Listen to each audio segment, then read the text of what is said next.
Hola, muy buen día, muy buena tarde, muy buena noche. No sabemos en qué horario nos vean, ojalá que en todos los horarios.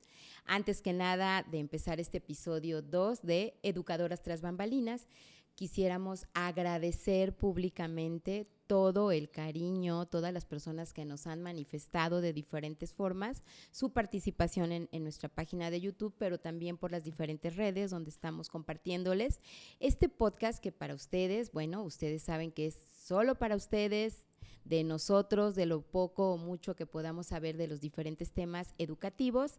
Y por supuesto también nos acompaña hoy nuestra querida Delfina Rangel Martínez y Eira Beatriz Velas Cuscanga. Y bueno, vamos a iniciar con este podcast capítulo número 2. Comenzamos. Bienvenidos a todos. Pues bueno, vamos a empezar. Me da mucho gusto verte, Eira. Igualmente, Delphi, creo gracias. que tal como dices, hubo muchos comentarios muy favorables, los cuales agradecemos. Y bueno, el día de hoy vamos, por sugerencia de algunas personas, Claro, vamos a abordar algunos temas que son de interés seguramente de muchas educadoras en servicio. Y bueno, lo hemos denominado maestras de papel. ¿Por qué maestras de papel? Realmente, bueno, lo dices muy bien, Delphi, ha sido como una sugerencia y bueno, pues hoy ya vamos a entrar en el cuadro de escena, lo que conlleva real y literalmente a la práctica educativa. Y entonces nos vamos a arrancar con este tema que se llama maestras de papel y vamos a ver por qué educadoras de papel, que lo comentamos en algún momento. Nosotros nos aperfilamos con el preescolar, el nivel de educación preescolar. Por supuesto que todos los comentarios que nos hicieron tratamos de traerlos, ¿no?, a este podcast porque bueno, eso es lo más importante, la opinión que ustedes tengan de esto y bueno, los temas de los que, como dijimos en el podcast número 1, Delphi, son los temas que no se ponen en la mesa y bueno, hoy aquí en esta mesa vamos a poner este tema de educadoras de papel, maestras de papel, maestros de papel, como ustedes le quieran denominar. Bien, pues vamos a empezar.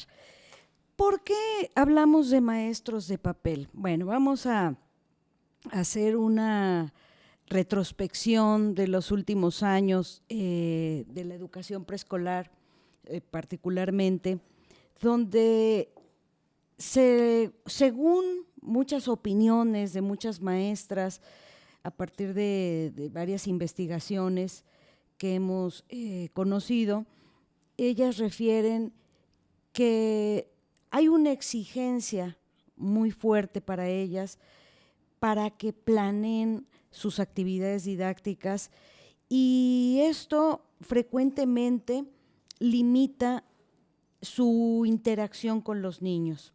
La intervención educativa. La intervención educativa. Correcto. Entonces, bueno, creo que desde hace más de 30 años empezó una corriente de investigación donde se le daba importancia a la planeación didáctica, ya no en general, sino en particular por situaciones didácticas. Y bueno, me parece que esta postura obedecía a que los maestros se sintieran más preparados para aprovechar el tiempo y poder dar cuenta de cómo utilizaban el tiempo, es decir, en una jornada que en preescolar todos sabemos que en el sector público, que es de 3 horas. Es correcto. Que cuando un padre de familia pudiera estar en un salón de clases observando el trabajo de sus hijos en una presentación, pudiera Demostración didáctica. en una demostración educativa, didáctica, educativa, gracias didáctica, amiga, porque ya pedagógica. se me estaba olvidando el nombre, la maestra pudiera decirle al papá con qué propósito se estaba realizando esa actividad. Y entonces Sí. al tener el papá conocimiento y comprensión de lo que está haciendo la maestra, pues evidentemente se esperaría más apoyo de su parte. Y eso para hacia el exterior. Y al interior, para que los maestros supieran, tuvieran mayor claridad de qué estaban haciendo, para qué lo estaban haciendo, por qué lo estaban haciendo. Y bueno, sin embargo, lo que dicen muchas maestras es, con lo cual yo coincido, lo debo decir, que esta dinámica cada vez fue creciendo más hasta llegar el punto en que la planeación didáctica se convirtió como en la prioridad, más que la interacción con los niños. No sé tú qué opinas al respecto, amiga. Sí, claro, por supuesto. Yo creo que de entrada, bueno, tú como formadora, por supuesto, ¿verdad? De nuestras educadoras, nuestros educadores, de las maestras y los maestros, bueno, pues creo que ustedes le dan un peso bastante importante a esta parte teórica, ¿no? Nosotras que fuimos formadas en normal también, bueno, por supuesto que también nos daban un peso para esta parte de la planeación. Sin embargo, yo coincido contigo totalmente porque, bueno, la importancia de hacer ya el trabajo de práctica, la labor de la práctica, pues no nada más conlleva una planeación, ¿no? Ahora, en el punto que comentas, Delphi, sobre la exigencia de cómo lo voy a hacer, por qué lo voy a hacer, para qué lo voy a hacer, pues esa definitivamente tiene que ser elegida por la educadora, ¿no? Y bueno, una planeación, vamos a partir de un diagnóstico, hoy llamado el diagnóstico socioeducativo, y también, por supuesto, que antes de partir al del grupo, al del salón, pues vamos a partir en este momento que tenemos el programa analítico, que es la lectura de nuestra realidad, ¿no? Entonces, de ahí partiríamos para poder aterrizar al final en una planeación, ¿no? Sin embargo, bueno, yo creo que en esta intervención educativa, la maestra, la educadora, el educador, el maestro, tendría que considerar los elementos mínimos básicos, ¿no? Y de repente no siempre es tan necesario que se plasmen en una planeación, ¿no? Y el que genere la exigencia de los conceptos que debe llevar una planeación, pues bueno, yo siempre digo, con los mínimos básicos es suficiente, porque pasa algo curioso también dentro de las planeaciones, Delphi. Como el programa, no puedo decir el de hoy, el de siempre, el de todos, el que hemos cambiado y cambiado y cambiado, las propuestas curriculares a lo largo de la historia de la educación, trae conceptos diferentes, entonces ahí ya te obligan a cambiar la planeación, ¿no? Entonces yo les digo, pero bueno, ¿saben qué significa el concepto en la planeación? ¿O solo lo vas a poner porque el programa te lo está exigiendo? Ahí yo quisiera hacerte una pregunta. Tú como directora de un jardín, ¿tienes un formato, un plan didáctico, una planeación didáctica que exiges en cuanto a formato, ¿sí? En cuanto a la forma de hacerlo? La planeación. La planeación para todas tus maestras. No, sería, creo que es antipedagógico. Ok. No. Mira, fíjate, creo que estamos llegando a un punto muy importante. No queremos que terminando este programa digan, ay, educadoras tras bambalinas dice no a la planeación. No, la planeación tiene que existir, tiene que haber una planeación, pero ahí tendríamos que hablar de varias cosas. Una, tú mencionabas el programa analítico, analítico, sí, que es la bueno, lectura de la realidad. que dices es la lectura de la realidad. ¿Y qué significa esto para los padres de familia que nos ven o para el público que nos ve?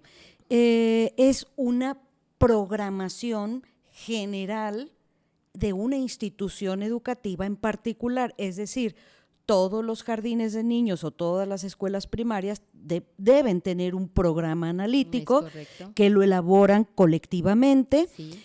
Para un ciclo escolar, donde a partir de un análisis de la realidad vivida, deciden qué PDAs van a ser prioritarios para el siguiente ciclo escolar en esta institución. Sí, es uno de los contenidos, pero bueno, ahí se hace un diagnóstico socioeducativo, por supuesto que también parte de las entrevistas con los padres de familia, que son muy enriquecedoras. También se hace el análisis de las características y necesidades que presentan los niños y bueno, también acerca de la comunidad y bueno, en el caso particular de una servidora en nuestro jardín, se hizo también un análisis a nivel internacional, nacional, estatal, municipal. ¿Por qué? Porque muchas veces hay cosas que impactan de manera, pues a veces no tan directa, pero sí es como darle un encuadre del contexto en el que se está haciendo este documento, lo cual nos pareció muy importante porque esto lo hacemos entre todo el colectivo directivo, apoyos, docentes, especialistas. ¿Por qué? Porque tiene que ser una mirada desde la perspectiva de todas y todos, ¿no? Exacto. Entonces ahí también entraría esta parte que tú me preguntas, no nada más los PDA y bueno, también algo que yo creo que nosotros hemos visto con el programa analítico, tiene que ver también las características de las comunidades, lo dije en el podcast pasado, dentro de la comunidad educativa y cómo está inmersa, o mejor dicho, en qué comunidad se encuentra inmersa tu escuela, tu jardín. Ok, ¿podrías decirnos, Eira, para alguien que no encuentre el equivalente, cuál sería el equivalente de este programa analítico, tal como nos lo comentas, como nos lo describes, antes de la nueva escuela mexicana? ¿Cuál era el documento? ¿Cómo se llamaba ese documento? Pues mira, es que está como diferente porque ahorita de manera alterna llevamos el programa de mejora continua, que antes era la ruta de mejora, anteriormente era el proyecto escolar. Y ahí se hacían todas las actividades, todos los cronogramas y todo lo que se tenía que hacer a lo largo del ciclo escolar. La diferencia del programa analítico es que el programa analítico fundamenta teóricamente cómo va a ser el plan de mejora continua. Muy bien. Vas a tomar como referente, obviamente en este momento, la propuesta curricular de la nueva escuela mexicana y bueno, este nuevo programa tiene como el centro la comunidad. Digamos que esa es la diferencia. Bueno, los términos cambian, sí, pero finalmente, se plantea un enfoque diferente, sí, porque la comunidad está al centro. Sí, totalmente. Pero estaríamos de acuerdo en que esto, como planeación general de un ciclo escolar, siempre ha habido, solamente Siempre. que ahora con énfasis en la comunidad y bueno, con un término diferente, en eso estamos de acuerdo. El enfoque es humanístico. Digo, eso sí se venía manejando, pero bueno, en este momento también, abarca, lo vimos la vez pasada, el tema socioemocional para los niños, el trabajo que se tiene que hacer con los niños. Y bueno, yo creo que ese también sería un punto bueno de esta propuesta curricular. Y a mí me parece excelente y bueno, más adelante voy a comentar por qué. Pero aquí estamos hablando entonces de un nivel de planeación institucional. Y al inicio de este episodio estábamos hablando también de otro nivel de planeación, que es el de la planeación didáctica, la que cada maestra tiene que hacer para poder trabajar con su grupo. Y a esa es a la que muchas maestras hacen referencia, porque así como tú nos comentas, en mi jardín no hay un estándar de planeación, un formato de planeación al que todas se tengan que ajustar. Hay jardines donde sí. Sí, no, en Y escuela hay no. supervisoras que sí lo plantean de esta manera. No. Y es justamente el punto en el que nos queremos centrar el día de hoy. Es correcto. Y también les pedimos maestras, maestras en formación, maestras en servicio, pongan sus comentarios, díganos cómo es en su escuela este proceso, Ay, sí. porque es importante para entonces poder decir, no es una normativa, ¿No? quiere decir que hay criterios y que cada quien aplica distintos criterios que habría que ser, que tendrían que ser revisados, porque maestras supervisoras que tienen formatos únicos para la planeación no es lo más recomendable. ¿Por qué? Y ahí vamos a entrar precisamente a hablar del concepto de planeación. La planeación, fíjate que hay una autora, una especialista en estos temas llamada Ana María Encabo, que desde que yo la leí por primera vez me encantó su concepto de planeación, porque ella decía, la planeación tiene que ser vista como una hipótesis de trabajo. Es decir, si yo hiciera o si yo hago tal cosa, ¿qué va a pasar? Y ahí viene la hipótesis. Va a pasar que un niño va a aprender a, se va a comportar de cierta manera, ¿sí? Entonces, me encantó este concepto de planeación porque coincido con él. Nosotros como maestros no podemos ver a la planeación como una lápida que vas cargando porque ya lo escribiste en el papel y es inamovible. Y yo sé que esto pareciera como algo obvio, No es obvio. pero no es obvio, No, porque no es todavía en los procesos de formación inicial, en aras de se están formando los nuevos maestros, las nuevas maestras, tienen que aprender a planear. Y entonces hay diversidad de criterios a la hora de valorar las prácticas de las estudiantes en relación con sus planeaciones. Sí. Y hay maestros que van, las observan y dicen, tache, ¿por qué? Porque te saliste de tu planeación. Es que la planeación no es una lápida, no está escrita en piedra, es una herramienta que te sirve para desarrollar tu práctica, pero no puede convertirse en una camisa de fuerza. No, y además tendríamos que verla, yo digo, es un guión. Es un guión, obviamente yo siempre les recomiendo los tiempos, ve viendo tus tiempos, ¿no? Pero hay algo todavía más de fondo en las planeaciones del FIP. Yo siempre les digo que cada planeación debe tener su toque personal, como yo lo entiendo, como yo lo voy a hacer, porque al final ellas son las que lo van a aplicar. Mira, y esto que estás diciendo coincide con otra perspectiva de la planeación didáctica en educación básica, de Mirta Aquino. Palabras más, palabras menos, pero ella dice, la planeación es una construcción intelectual, personal. ¿Por qué? Porque en la planeación se pone en juego todo lo que tú has aprendido, Lo que tú sabes. lo que has leído, lo que has visto, lo que has experimentado, ¿sí? Lo que has percibido. Y entonces en la planeación se conjugan una serie de ideas. Si bien hay referentes básicos, como por ejemplo, y lo comentábamos hace algunos días, no solamente los programas vigentes son un punto de referencia importantísima, pero también los programas no vigentes. Claro. Todo lo que has incorporado como maestro, ¿no? Fíjate que yo tengo una frase que siempre les digo.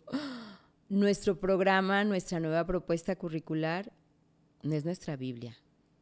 Exacto. No vamos a desechar las propuestas curriculares que hemos tenido a lo largo de la historia de la educación, porque en todas hay muchos puntos importantes que rescatar.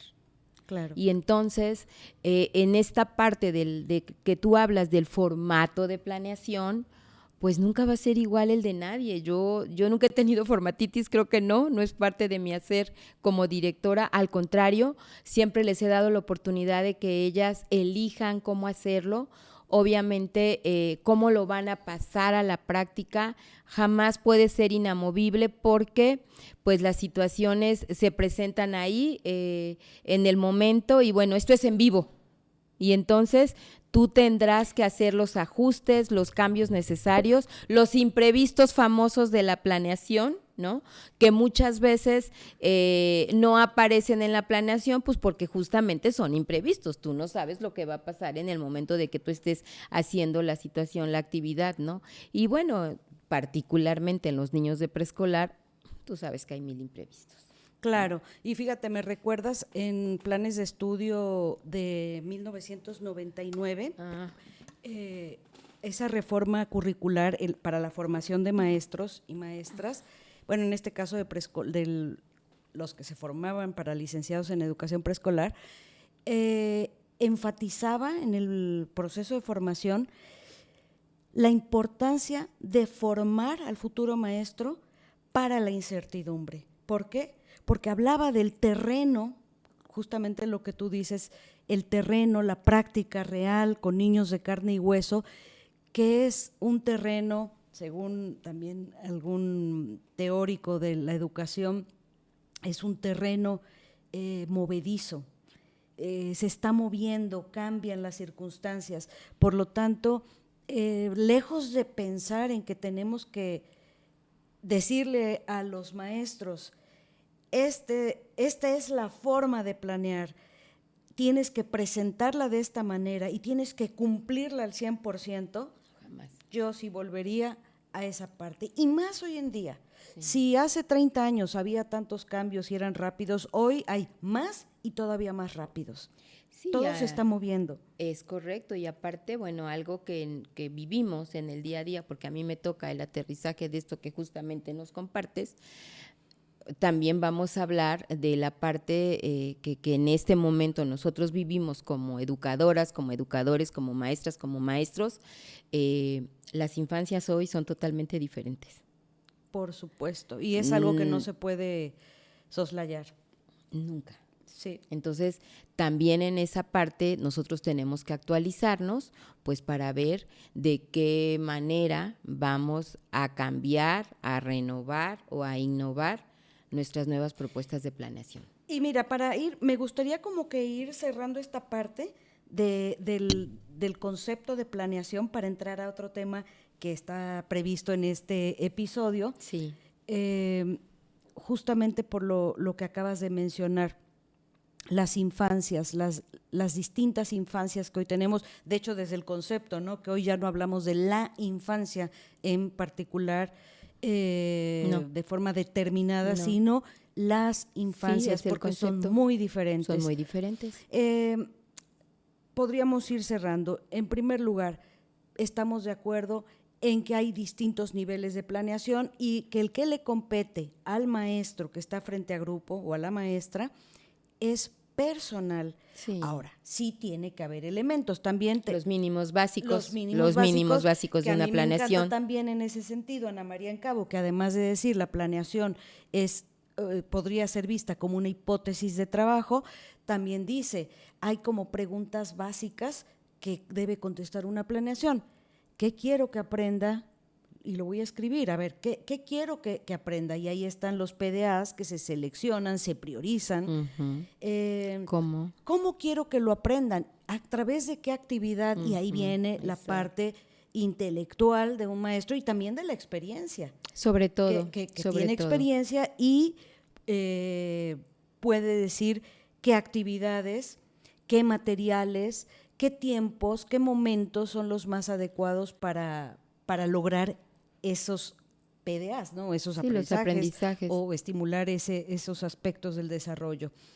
Y la otra que decíamos, considerar a la planeación como una guía, pero además como un proceso intelectual, donde la maestra, de acuerdo a Mirta Aquino, dice es una construcción intelectual, personal, donde se conjugan conocimientos de distintos tipos.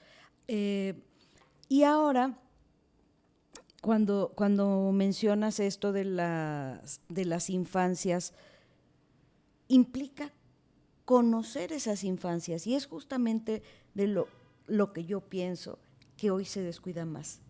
Hemos dividido tanto una jornada de trabajo con los niños en preescolar, sobre todo en el sector público, que yo parto de la hipótesis de que las maestras hoy conocen menos a sus niños que antes, porque trabajan menos tiempo con ellos, porque hay demasiados maestros en una escuela, sobre todo en las escuelas urbanas y grandes. Públicas.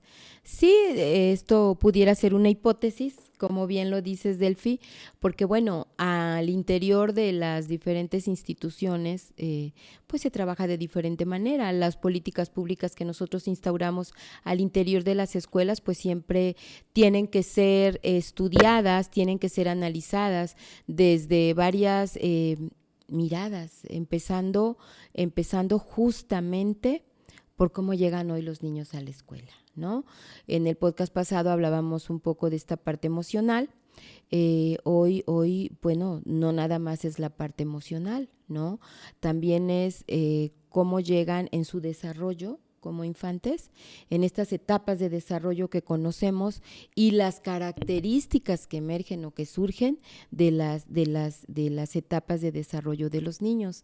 Y bueno, pues hoy tenemos factores bastante contradictorios, empezando por los digitales, ¿no? Las famosas tabletas, televisiones, computadoras, celulares, y nos iríamos por muchos más, porque hoy las tabletas que tienen los niños, no, pues es una moda que, Dios mío, a cualquiera se le antoja, ¿verdad?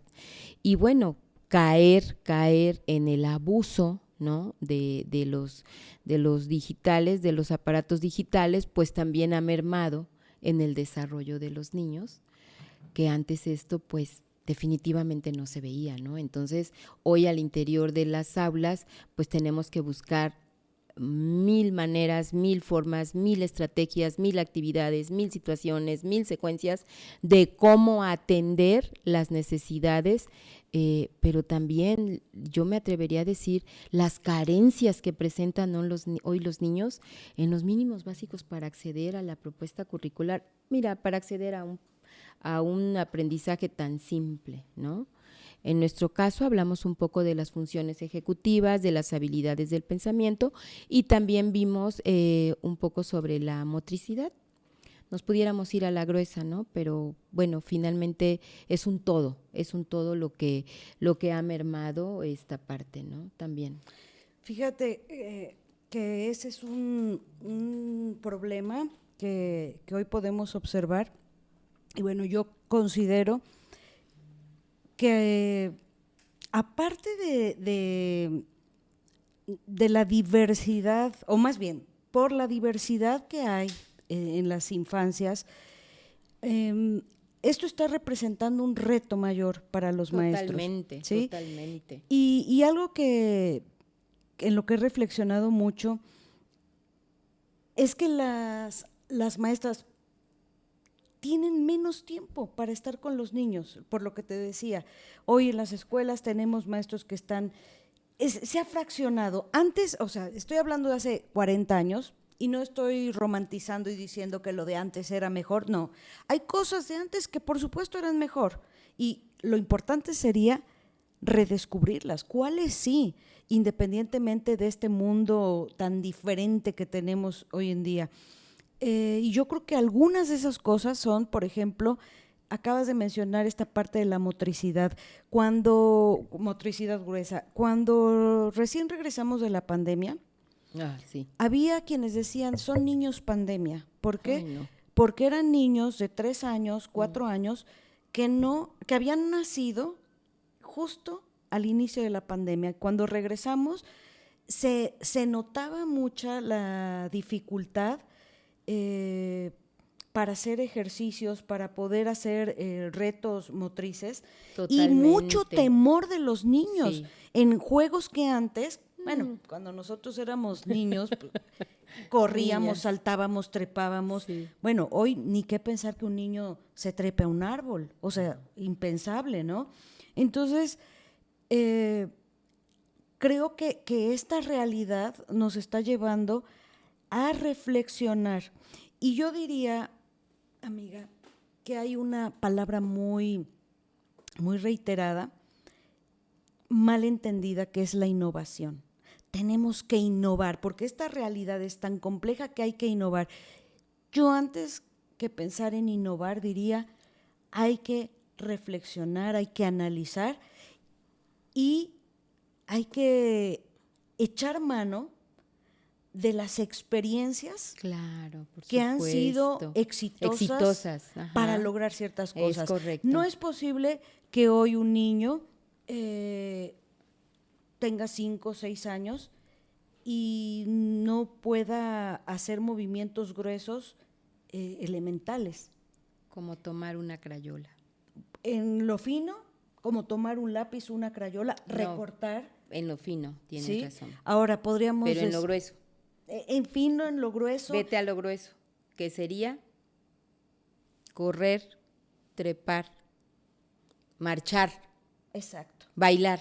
exacto, Oh, exacto. que eso era Que se ve mucha... lo regular, porque ya no podemos hablar de la normalidad. Claro.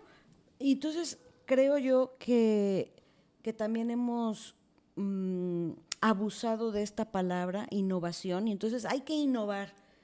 Bueno, ¿en qué sentido vemos la innovación?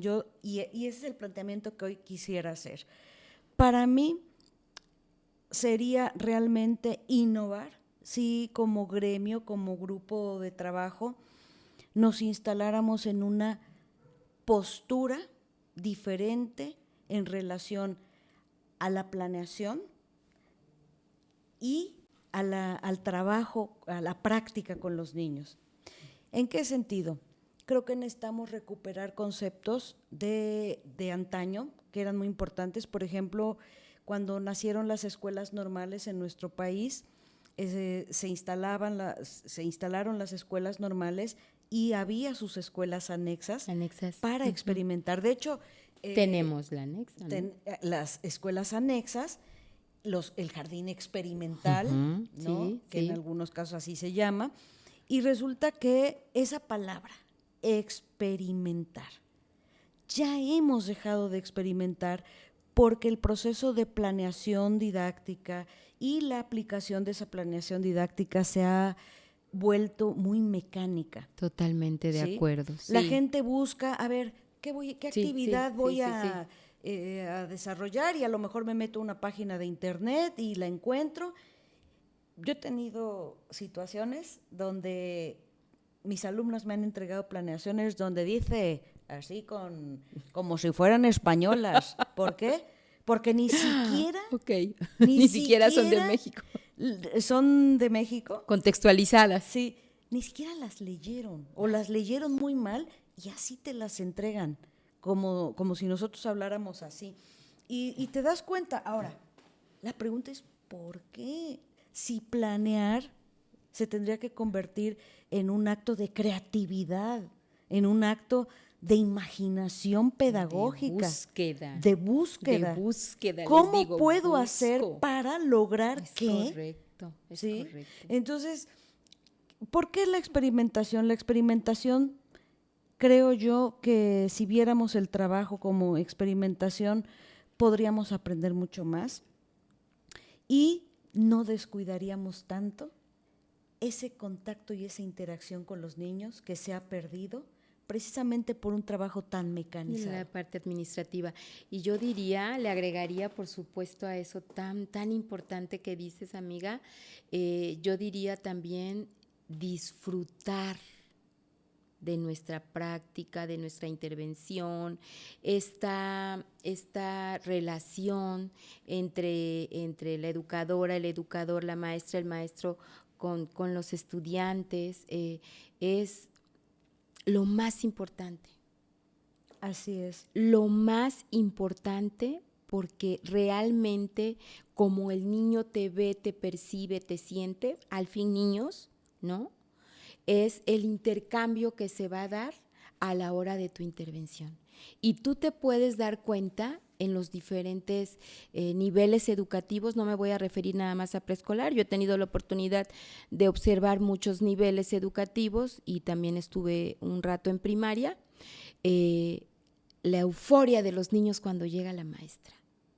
Bueno, depende de quién sea su maestra. Muy o cómo bien, sea su muy maestra, bien, ¿no? lo acabas de decir, lo acabas de decir.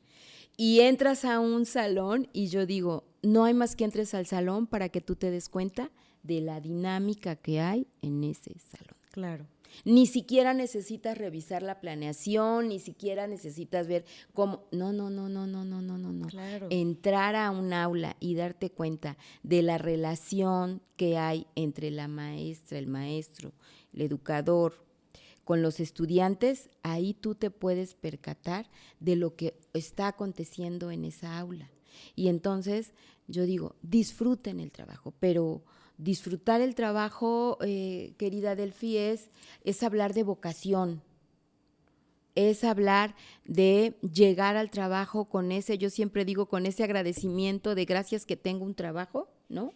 Y que estoy haciendo lo que me gusta, ¿no? Y que al final, bueno, disfrutarlo, pues obviamente que conlleva el que lo que tú estés y para lo que hayas elegido estudiar, sea lo que te guste. Sí, y yo también creo que podemos hablar de vocación y también podemos hablar de formación. Mira, ya ves, en el episodio anterior yo comentaba, bueno, no sé qué tanta vocación yo tenía para esto, pero si no la tenía, me formé hasta tener esta vocación. Es correcto. Sí, entonces yo recuerdo que en esa reforma curricular de 1997-99 de educación normal, se hablaba mucho de eso. A lo mejor no se nace con una vocación, pero sí se puede formar una vocación. Y justamente en esta parte de la interacción con los niños es la que me gustaría y me encantaría que muchas educadoras pudieran reflexionar sobre este punto, que es parte de otro tema que tocaremos. ¿Por qué no se disfruta? Bueno, ya dijimos, porque hay exigencias que vuelven la profesión muy mecánica, muy monótona, pero también lanzo esta pregunta. ¿Por qué hay quienes disfrutan su trabajo y hay quienes no lo disfrutan? Podríamos decir, es porque se gana, porque unas ganan más, unas ganan menos. Mira, hay investigaciones que hablan de los sueldos de los maestros. Sin duda son bajos los salarios en México para los maestros. Sin embargo, porque hay personas que ganando lo mismo, hay quienes lo disfrutan y hay quienes no. Y eso es lo que tendríamos que preguntarnos. ¿Qué vive o cómo lo vive? Porque a lo mejor el qué lo viven todos. Ah, sí, por supuesto. Todos. Bueno, y nos referimos en femenino porque la mayoría de los maestros de educación preescolar son mujeres. Sí, ya hay educadores también. También hay educadores, pero por eso hablamos en femenino. Pero, ¿por qué hay gente que sí lo disfruta? ¿Qué hace que lo disfrute? Si hay variables que están en el proceso para unos y para otros, pero ¿por qué en unas influyen para que puedan disfrutar o para que no lo puedan disfrutar? Realmente yo creo que son muchos factores los que influyen y los que intervienen. Hace rato comentaba yo sobre la vocación, pero bueno, más allá de la vocación, tú acabas de decir algo que me parece muy rescatable. Yo no entré con esta vocación, pero ya estando ahí, me formé y traté de salir adelante y bueno, amamos nuestro trabajo, ¿no? Y tratamos de toda la vida estarnos preparando, ¿no? Pero yo creo que también tendría que entrar ahí no solamente la parte humana, sino esta parte profesional. La parte profesional, la parte ética, ¿sí? Porque yo lo he dicho muchas veces en algunos momentos que he dado conferencias, nosotros trabajamos con niños, niñas, estudiantes, ¿no? Somos humanos. Y entonces, cuál es tu perfil con el que tú entras, con el que tú llegas, y no voy a hablar nada más de la parte profesional, sino de la actitud con la que tú te presentas ante tus estudiantes, ¿no? Porque si no lo vas a disfrutar o si realmente no estás convencida de que eso es, sí tendríamos que hacernos un análisis, Delphi, sí tendríamos que hacerlo. Es algo que yo creo que no debería de pasar en las escuelas. Y a lo mejor es algo que ese análisis no lo hemos hecho. No. No lo hemos hecho en forma colectiva. Y de eso se trata este podcast, que podamos reflexionar, analizar en colectivo y no quedarnos con lo que yo digo, lo que dice Eira, o lo que dice la autoridad. No. Yo en ese sentido haría las siguientes reflexiones, retomando el tema que nos ocupa. Vamos a insistir entonces en que es importante para mejorar el aprendizaje y estimular mejor el desarrollo de los niños, que haya una interacción mayor entre las maestras y los niños.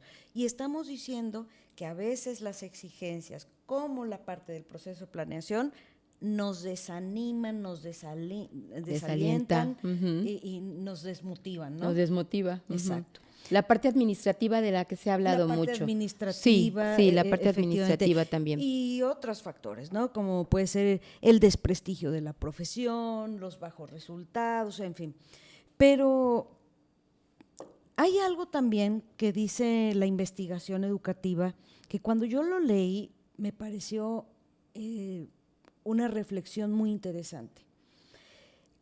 No podemos seguir esperando las motivaciones o el estímulo externo. Extrínseco para poder decir vale la pena. Es decir, me aplaudieron los padres de familia, mi directora me reconoció, porque a veces esos son los reclamos, ¿no? No me reconocen el trabajo, pero todo hacia el exterior. Y hoy la invitación es ir hacia el interior. ¿Y a qué me voy a referir? Esa investigación que yo leí hace mucho tiempo decía, el problema de la insatisfacción de los maestros y por lo tanto de una práctica mecánica, a disgusto, de conflicto, tiene que ver porque en el ámbito educativo, los maestros, sobre todo de educación básica, tienen pocas posibilidades de ver el efecto positivo de su trabajo de manera inmediata. Es correcto.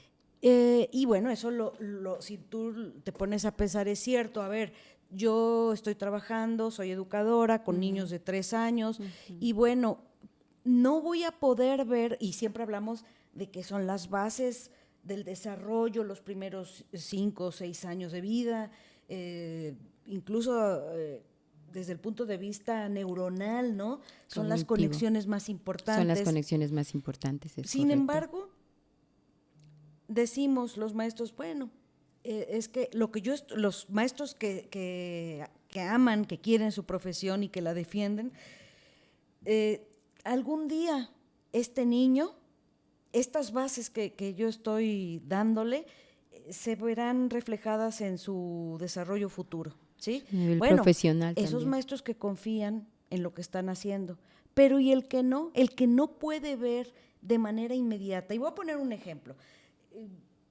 Lo platicábamos la semana pasada, ¿no? Una costurera, un zapatero, vamos a ver un zapatero, ¿no? Un carpintero, perdón. Un carpintero puede decir, cuando yo empecé a trabajar y me inicié en la carpintería, yo me tardaba 2 semanas en hacer una puerta. Y hoy, después de 30 años, yo me siento satisfecho porque puedo decir que soy un experto en hacer muebles, en trabajar la madera. No solamente los hago que sean funcionales, sino además estéticamente bonitas, ¿no? Cuidada la estética. Es un arte mi trabajo. ¿Y por qué? Porque desarrollé habilidades, porque adquirí nuevos conocimientos, nuevas técnicas, nuevas herramientas. Y Antes lo experiencia. hacía con unas herramientas muy rudimentarias y ahora tengo, bueno, unas cortadoras Sierras y maravillosas. cortadoras, sí, sí, En sí. fin, estoy con tecnología de punta. Y entonces, después de 20 años, puede decir, hoy puedo demostrar que mi trabajo es mejor que el de hace 20 años. ¿Por qué? Porque miren los resultados de mi trabajo, aquí están mis productos. Pero en el caso, y eso te hace sentir satisfecho Claro. y querer tu actividad profesional o tu oficio. ¿Y qué pasa con un maestro? ¿Qué podemos presumir? ¿Cómo podemos presumir nuestro trabajo? Es muy difícil y eso hay un texto que me encanta y lo trabajamos muchísimo con muchísimas estudiantes en formación que habla sobre ese punto. Lo difícil que es poder demostrar que tu trabajo tuvo efectos. Sí, ¿Sí? tuvo efectos y bueno, algo que yo sí quisiera pues complementar un poco sobre este tema que hablas del FI, yo creo que también tiene que ver con las características de desarrollo de nuestros alumnos. Y bueno, en este momento, en esta época, lo voy a decir así para encuadrarlo más, cuesta más trabajo Claro. porque los niños tienen pocas estructuras en casa, sus formas de vida, digo, no puedo decir que todos, pero en su mayoría, pues bueno, también la misma necesidad de que madre y padre trabajemos, pues eso también ha generado situaciones de cambio en los estudiantes. Sin embargo, sí quisiera yo hacer un referente con respecto a este punto que dices que a lo mejor en el primer año se ven avances a priori, ¿no? Metas cortas que nosotros siempre nos tendremos que plantear o nos planteamos, pero sí creo que al cierre de un ciclo escolar sí se deben de ver algunos cambios. Probablemente sean cambios mínimos, pero sí tendríamos que ver un avance en los niños porque de otra manera, yo sí considero que no estaríamos hablando de que nuestra intervención educativa, de cual sea el nivel, el niño no tuviera un pequeño avance, ¿no? Ahora, en este momento yo creo que a lo que nosotros lo que a nosotros nos ha costado, pues es esta parte de la estructura, es esta parte de la disciplina. Yo hace rato te hablaba de los mínimos básicos, ¿no? Y yo decía, el niño necesita estas funciones ejecutivas, la comprensión, la memoria, la atención, mil más que pudiéramos mencionar. Sin embargo, esto atiende a estructuras de vida familiar muy diferentes a las que hoy tienen nuestros infantes. Muy diferentes. ¿Por qué? Porque la verdad, estas estructuras de vida que ellos hoy tienen en casa, no quiero decir que sean buenas o malas, voy a referirme a como tú lo dices, esto no es bueno, no es malo, solamente son simples sugerencias que nosotros pudiéramos dar, ¿no? Y que en realidad son las condiciones de vida que tienen hoy los niños, efectivamente. La propiedad con la que tú le hables a tu hijo, la estructura que tú tengas en casa, desde que el niño sale de casa, los horarios, la mochila lista, el lonche, vamos a hablar de un lonche saludable, porque esto ya es como una colación, el niño tiene que desayunar desde casa, cómo llega a la escuela, lo comentábamos en el podcast pasado, cómo llegan los niños a la escuela, porque esas estructuras a nosotros nos ha pasado en la escuela que pasan meses y meses y cuesta trabajo que el niño atienda, que el niño comprenda, que el niño siga una instrucción, siga una indicación, ¿no? Y no nos vamos a meter en los temas de motricidad fina, gruesa, no. Cualquier indicación, cualquier instrucción. Y entonces, esto nos ha puesto a nosotros a analizar, a identificar desde la parte real, ¿no? que ahí entra un poco esta parte del programa analítico, donde esta es nuestra realidad. ¿Sí?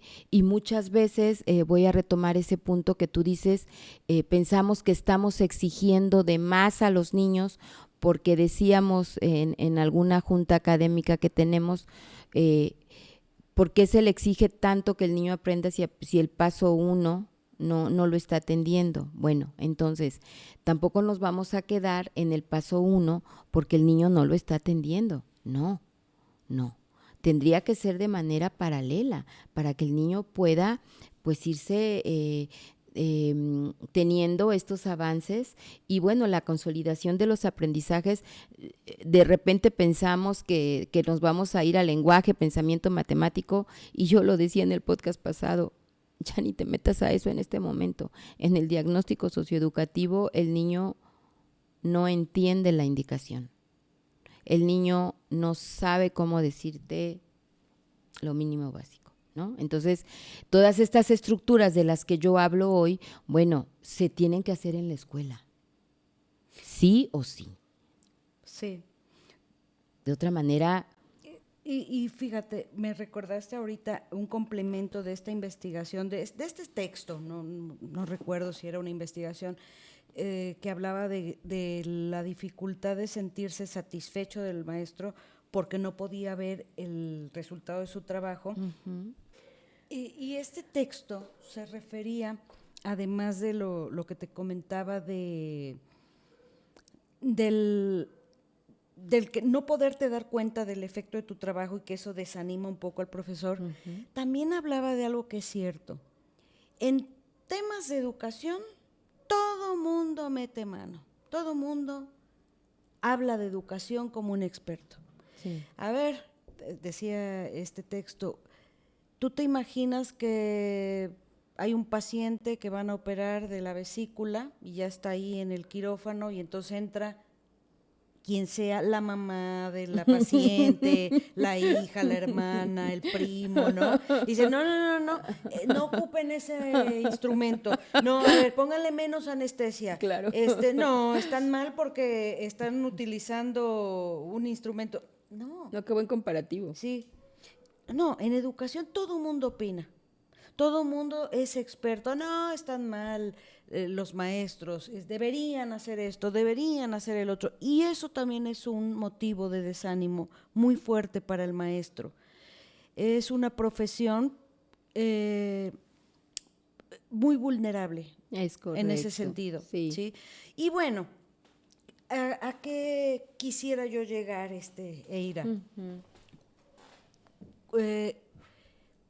Para poder ir disminuir esos efectos negativos que tiene por la propia naturaleza de la profesión, podríamos, y es una invitación, podríamos intentar ver nuestro trabajo desde ese enfoque de la experimentación. En concreto, ¿a qué me refiero? Poder planear, hacer esa planeación didáctica con una perspectiva más moldeable y con una perspectiva de probar. Si yo hago esto, ¿qué pasará? ¿Qué pasaría? Y entonces eso implica que el maestro se involucre más, que cambie la perspectiva, no es de que, tengo que planear. En mi experiencia como formadora de docentes, de verdad, las estudiantes decían, es que viene esta etapa horrible, es hora de planear, ¿no? Y se colapsa todo. Es más, piden las siguientes clases para que las dejen planear. Se vuelve como una tortura. Ay, Jesús. Y eso no puede ser. No y con eso de que en la formación inicial se les da tiempo para planear. Las maestras en servicio, imagínate, tú lo sabes, quienes tienen 2 plazas, no, es la ¿tú locura. crees que van a tener 2 semanas para planear? No, o sea, la planeación es un proceso que tiene que ser dinámico. No se trata de que se haga bonito, porque cuidamos también que se vea bonito. No, pues no, eso no pasará. Hay educadoras, No, hay no, no. directoras, hay supervisoras que piden las planeaciones impresas. ¿Por qué? ¿Por qué? Si la planeación podría ser en tu cuaderno, en tu libreta. Sí, eso es mucho más rico. Claro, donde Mucho más rico, donde vas teniendo las notas. vas teniendo las notas y vas integrando ese proceso realmente de planeación, aplicación, evaluación, que es porque va todo de la es mano. continuo, Claro, ¿no? es continuo. Entonces, yo invito a nuestras colegas que se animen a experimentar. ¿Y qué hay de base en la experimentación? La consistencia. No puedes estarte inventando cosas y pasando de una cosa a otra. Esa es una crítica a la escuela, al nivel preescolar hoy en día. ¿Por qué saltamos tanto si sabemos que hay la naturaleza de los aprendizajes es muy distinta? No es lo mismo aprender a nadar que aprender a escribir. No es lo mismo aprender a escuchar que aprender a bailar. Son aprendizajes muy totalmente distintos. diferentes. Y bien decías tú en cuanto a las funciones ejecutivas y muchas, yo no estoy tan acostumbrada al término de funciones ejecutivas, pero hablaría en términos de competencias cognitivas, ¿sí? Y una de ellas, que ha sido muy criticada, es, por ejemplo, la memoria. Ay, sí, totalmente. Y la repetición. Ujú. Claro que la Claro que memoria es memoria es importante como importante. competencia cognitiva. Totalmente de Si no hay acuerdo. memoria, no hay aprendizaje. No hay aprendizaje, ¿sí? es correcto. Y la repetición nos hace aprender. Hay repeticiones necesarias. Tú no puedes comparar, por ejemplo, si tú quieres que un niño mejore su motricidad gruesa, por ejemplo, el que hoy bailamos de esta manera, mañana de la otra, tiene que haber desde la mirada del docente una consistencia. Es decir, selecciono qué movimientos, qué juegos constantes, hasta lograr, por ejemplo, un niño que no podía lanzar o no podía cachar, cachar hasta que cache. Hasta que cache, hasta es correcto. que lance, que corra, que suba y baje escaleras. Y eso no puede ser que lo estemos cortando. Entonces, la invitación es, en cualquiera de los campos formativos, que le apostemos a la experimentación, a un proceso de experimentar una propuesta didáctica que sea consistente, que sea más o menos sostenida en un tiempo determinado, hasta que podamos decir, podemos ir pasando a otros, a intentar pasar a otros aprendizajes, ¿sí?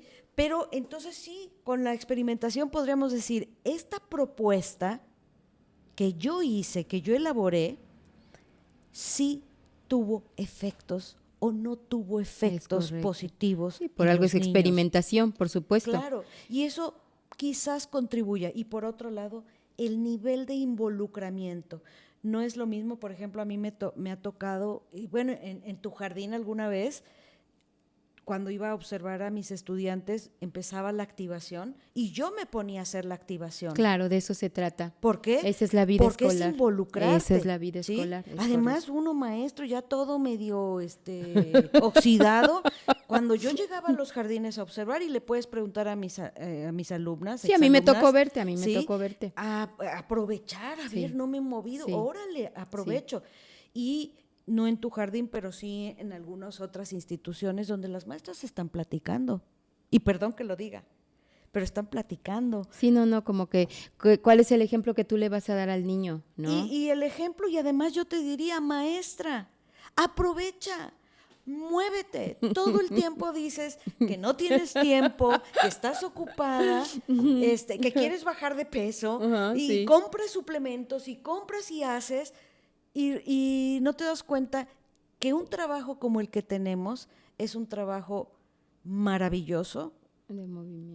Que si tú te involucras y tú lo visualizas con otra mirada, no solamente vas a ser más profesional, sino además vas a poderlo disfrutar. Claro. Y el tiempo se te va a pasar. Sí, yo cerraría aquí solamente. Qué bueno que tú marcas esta pauta, porque realmente yo creo que lo más importante, lo voy a volver a decir, es disfrutar, ¿no? Yo no me referiría solamente a nuestra profesión, yo creo que lo dije la vez pasada, todas las profesiones en las que nosotros decidimos estar, y también hay que decirlo, en las que no decidimos estar, en las que estamos ahí por no sé cuántas cosas o cuántos factores influyeron en esta parte, creo que primero pues tendríamos que hacer ese análisis, y tú lo dijiste muy bien, esta parte de introspección. ¿Qué más pudiera yo hacer para sentirme bien en mi trabajo, para sentirme bien en mi labor, para estar bien en la escuela, pero sobre todo comenzar conmigo? Porque yo recuerdo mi primera tesis que hice, que hablé mucho de la motivación intrínseca y extrínseca de Abraham Maslow, y había una pirámide de Abraham Maslow que la debes conocer, de decía los mínimos básicos que debe de cubrir el ser humano. También debería existir esa parte del mínimo básico de un profesionista. Claro. Porque al final, Delphi, tenemos que llegar nosotros con esa buena actitud, y yo sé que no es de todos los días, porque lo vimos anteriormente, la parte emocional, tal vez no todos, ¿verdad? Pero sí tendríamos también los directores que tomar y retomar la parte del buenos días, ¿cómo estás? ¿Cómo te sientes hoy? Involucrarnos también más con nuestro colectivo para saber por qué está pasando esto, por qué llega así, cómo llega, pues también para ayudarnos, para apoyarnos, porque hace unos días comentando un tema con una educadora me decía, es que esta es mi segunda familia. Y entonces llegar a la escuela debe ser así, yo me quiero sentir así, pero ¿tú qué das para llegar así?